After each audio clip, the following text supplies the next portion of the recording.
Parameter of law के इस channel में मैं आपका मित्र रिटायर्ड जज अशोक शर्मा आपका हार्टली वेलकम करता हूं। आज मैं एक इम्पॉर्टेंट प्रोविजन पैरोल के संबंध में, पैरोल क्या होता है, क्या इसकी आवश्यक शर्तें हैं, किस व्यक्ति को ये पैरोल मिल सकता है, कितनी क्या अवधि के लिए मिलता है, इस बारे में बताने जा रहा हूं। मित्रों, वीडियो को शुरू से अंत तक देखें, इसमें बताई गई जानकारी महत्वपूर्ण है और ये कैदी लोग जो सजा याफ्ता हैं उनके लिए प्रावधान बनाया गया है। तो यदि अभी तक चैनल पर नए हैं और चैनल सब्सक्राइब नहीं किया है तो आपसे अनुरोध है चैनल को सब्सक्राइब कर लें, जिससे नई नई जानकारियाँ कानूनी आपको प्रतिदिन वीडियो के माध्यम से प्राप्त होती रहें। मेरा इस चैनल को चलाने का मुख्य उद्देश्य यही है कि समाज में कानून की जागरूकता बढ़े, लोगों को भारत का क्या कानून है मालूम हो। इसी उद्देश्य से इस चैनल पर मैं विभिन्न कानूनी बिंदुओं को प्रतिदिन वीडियो के माध्यम से आपको उपलब्ध करा रहा हूँ। सब्जेक्ट शुरू करने के पहले मैं ये बताना चाहता हूँ पैरोल होता क्या है और इसके कौन से grounds for getting parole in India है। तो पैरोल क्या है और इसके मिलने के कौन कौन से आधार हैं। सबसे पहले अगर सरल शब्दों में, सरल भाषा में कहा जाए तो पैरोल का अर्थ है जब व्यक्ति किसी अपराध के लिए गिरफ्तार पुलिस द्वारा किया जाता है। कोई भी कॉग्निजेबल ऑफेंस है, संज्ञेय अपराध है जिसमें पुलिस संज्ञान ले सकती है। आपके विरुद्ध किसी व्यक्ति ने कोई रिपोर्ट की है और आप उस अपराध में अरेस्ट हो गए, गिरफ्तार किए गए, तो आपको सबसे पहले निकटतम न्यायालय के समक्ष, मजिस्ट्रेट के समक्ष गिरफ्तार होने के 24 घंटे के अंदर वो अनुसंधानकर्ता अधिकारी या इन्वेस्टिगेटिंग ऑफिसर प्रस्तुत करेगा। उसमें रास्ते के समय को छोड़ दिया जाएगा और वहां से गिरफ्तार व्यक्ति जब निकटतम मजिस्ट्रेट के यहाँ प्रस्तुत होगा और उसके बाद उसकी बेल आदि पे विचार किया जाएगा। उसके बाद अपराध यदि ट्रायल पूरी चलती है, चार्जेस लगते हैं, तो प्रोसिक्यूशन को, अभियोजन को अपना मामला सिद्ध करना होता है। अगर मामला उस अपराध के संबंध में उस व्यक्ति के विरुद्ध सिद्ध हो जाता है तो न्यायालय उसे आई हुई साक्ष्य के आधार पर, जो वैध एवं विश्वसनीय होती है, उस व्यक्ति को न्यायालय सजा देती है और सजा के बाद उसे जेल भेज दिया जाता है। अब उदाहरण के तौर पर यदि किसी व्यक्ति को किसी अपराध के लिए जिसमें 10 वर्ष तक की सजा का प्रावधान है, उसे 10 वर्ष तक की जेल की सजा न्यायाधीश के द्वारा प्रकरण का गुण दोष पर निराकरण होने के बाद दी गई है, तो ऐसे व्यक्ति की सजा अवधि पूर्ण नहीं होने के पहले या सजा की अवधि समाप्त होने के पहले किसी भी व्यक्ति को अस्थायी रूप से टेम्परेरी पैरोल दिया जा सकता है। ये किन किन आधारों पर दिया जाएगा? एक तो उसका जेल में व्यवहार अच्छा रहा हो, गुड बिहेवियर रहा हो।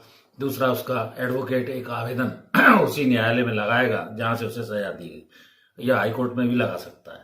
यदि मामला न्यायालय में चल रहा है तो मुकदमे के आधार पर बंदी व्यक्ति को पैरोल उस न्यायालय द्वारा रिहा करने के लिए उतनी सीमित अवधि के लिए, मान लीजिए 1 महीना मांगा गया, तो उसमें 10 दिन, 5 दिन, जो भी ओकेजन है, कई ओकेजन हो सकते हैं। इसमें जेल सुपरिंटेंडेंट के यहाँ आवेदन आपको देना होगा और यदि आरोपी व्यक्ति पे आरोप सिद्ध हो गया और उस व्यक्ति को न्यायाधीश के आदेश पे जब जेल भेज दिया गया है तो इस तरह के पैरोल का आवेदन दिया जा सकता है।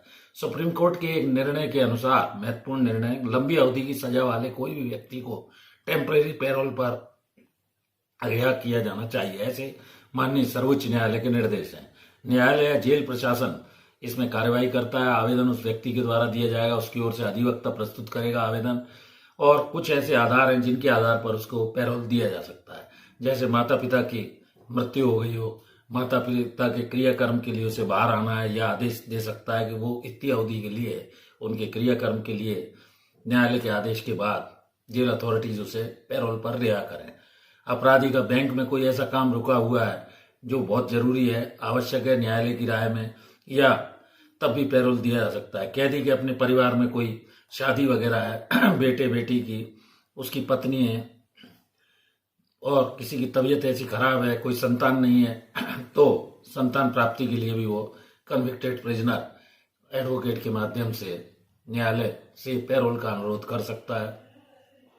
दूसरा, इसमें आवेदन के आधार पर बोर्ड एक बना रहता है, वो जांच करेगा, रिकमेंडेशन देगा और उसके बाद आपको पैरोल मिल सकती है। या कोई भी कैदी अपनी वसीयत वगैरह लिखना चाहता है, हॉस्पिटल में बीमारी के आधार पर वहां सही इलाज नहीं मिल रहा है, किसी बड़े अस्पताल में रेफर करने के लिए भी पैरोल की अनुमति ली जा सकती है। तो अच्छे नागरिक के रूप में उसका गुड बिहेवियर हो, कंडक्ट हो, और दूसरा हो जुए, सट्टेबाजी, नशा आदि नहीं करेगा, किसी वैश्य आदि के पास नहीं जाएगा, शराब नहीं पिएगा। ये कुछ ऐसी शर्तें हैं जो पैरोल के लिए आवश्यक हैं। जेल प्रशासन को सही एड्रेस देगा, उस एड्रेस पे वो उपलब्ध रहेगा। कोई हथियार नहीं खरीदेगा, हथियार बेचेगा नहीं, ना ही अपने पास रखेगा। जीव जंतु का कोई शिकार नहीं करेगा। सूर्यास्त के पश्चात घर पर रहेगा, जो भी एड्रेस उसने जेल प्रशासन को दिया है। रात को बाहर नहीं जाएगा, दूसरे अपराधी को उकसाएगा नहीं। अनमैरिड है तो स्वयं की शादी के लिए भी नियम शर्तों के अधीन उसे उतनी अवधि के लिए शादी करने के लिए पैरोल दिया जा सकता है। दोबारा अपराध करने पर उसे फिर से पैरोल नहीं मिलता है। और कोई भी अशांति, नाच गाना, इनमें वो भाग नहीं लेगा। किसी व्यक्ति को पत्र आदि नहीं लिखेगा। तो इन नियम शर्तों के पालन होने पर निर्धारित जो भी जेल मैनुअल के अंतर्गत और वैसे शर्तें हैं, उनका पालन करते हुए किसी भी व्यक्ति को पैरोल मिल सकता है। और यही सब आधार है। What is parole and grounds for getting parole in India के संबंध में मैंने इस वीडियो में संक्षिप्त जानकारी दी। मैं समझता हूं कि मैं पैरोल के संबंध में आपको सरल भाषा में समझाने में सफल हुआ। और यदि आपको ये मेरा चैनल अच्छा लगा हो तो लाइक शेयर करें। चैनल सब्सक्राइब नहीं किया है तो सब्सक्राइब करें। इस वीडियो में यहीं तक, कल फिर मिलते हैं नए वीडियो के साथ। Thank you for watching this video. नमस्कार।